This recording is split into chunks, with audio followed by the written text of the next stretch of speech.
Hi everybody, my name is Kath Fay and I'm going to talk with you today about storytelling. Storytelling is something that you've been doing since you were much younger. Since you were in kindergarten and first grade in school, your teachers have been encouraging you to tell stories about your life, that time that you fell down, the game that you lost, the time you got in trouble, and write those down and make books about them. What I'm going to talk to you today is about how you can actually be an interviewer and encourage people in your lives to tell their stories. So who do you know in your life that you might want to know their story?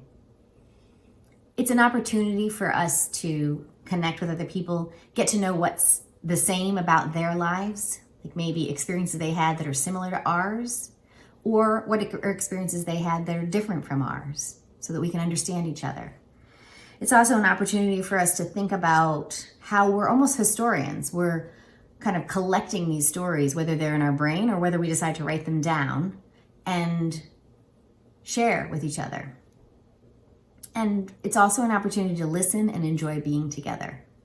In many families, people tell stories, and it's similar stories that are told year after year. Remember the time that grandma, the turkey, and then the next year you get together at Thanksgiving. Remember the time that grandma, the turkey wasn't cooked, and you tell that story again. So it's an opportunity because we're all sort of stuck now in our homes, but we have all this time with our family. So I want to encourage you to tell some stories. So what I'm going to do is give you a chance to think about whose stories you might want to hear.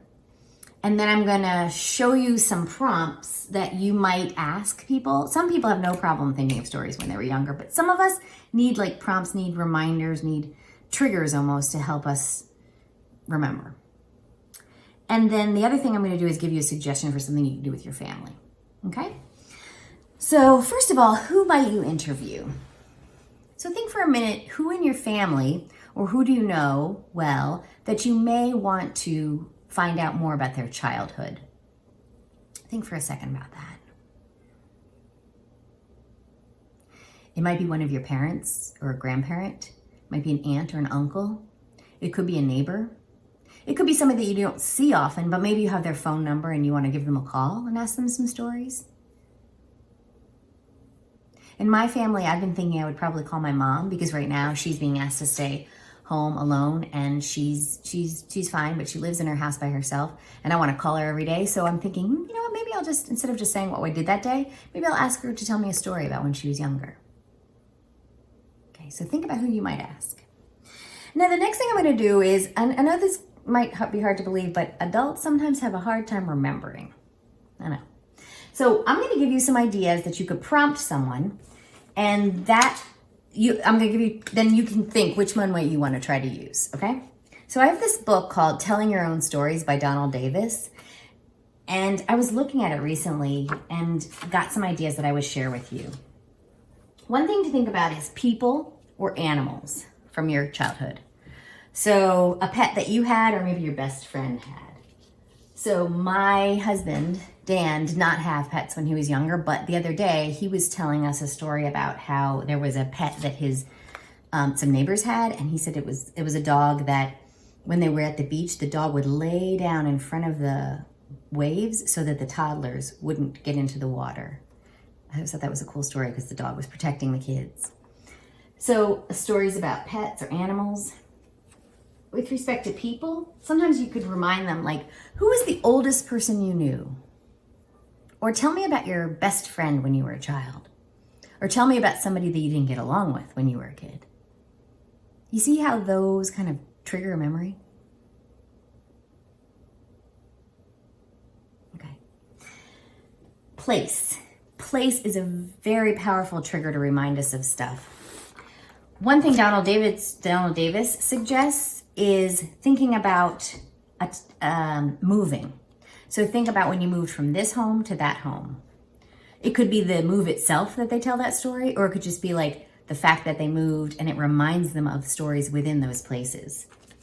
My father grew up in New York City, and just the other day I was flipping through this old sketchbook that I have and I noticed this handwriting and I thought to myself, that's not my handwriting. And I realized it was my dad's handwriting. And what it is it's a map, he kind of did a bird's eye view of the apartment building that he grew up in New York City. You can see at the bottom, he has the street number that he lived on, and on the side, he has the other street. And he marked bedroom, BR for bedroom, LR for living room. What I remember about this is, my dad didn't tell us a lot of stories when he was growing up, but I was asking him about New York City, and he drew that. And what I remember about that story is, he said there were 4 kids in their family, and he said that the parents, his parents, my grandparents, they went to sleep in the living room every night. So once they had 4 kids, his grandparents would pull out the couch every night, make the bed, and that's where they would sleep. So that was a cool story for me. All right. What's another idea of place? Store. What store did you go to as a kid all the time? Sometimes that reminds you of like the grocer that worked there. What about your best friend's home? Can you tell me about your best friend's home? What about your school? The place you loved to play? Take me for a walk in your neighborhood. You see how that's helping someone kind of flash back to their life and think about those places? And a big one that I think is really helpful is events. So helping them think about like a special time. So special times are often like parties or holidays. Donald Davis has a really kind of fun prompt in here, which is tell about a party that you wish didn't happen, that you wish you didn't have to relive. Or tell about a party that you would have loved to have that party happen again. Or tell about a trip that you went on that you really didn't want to go on.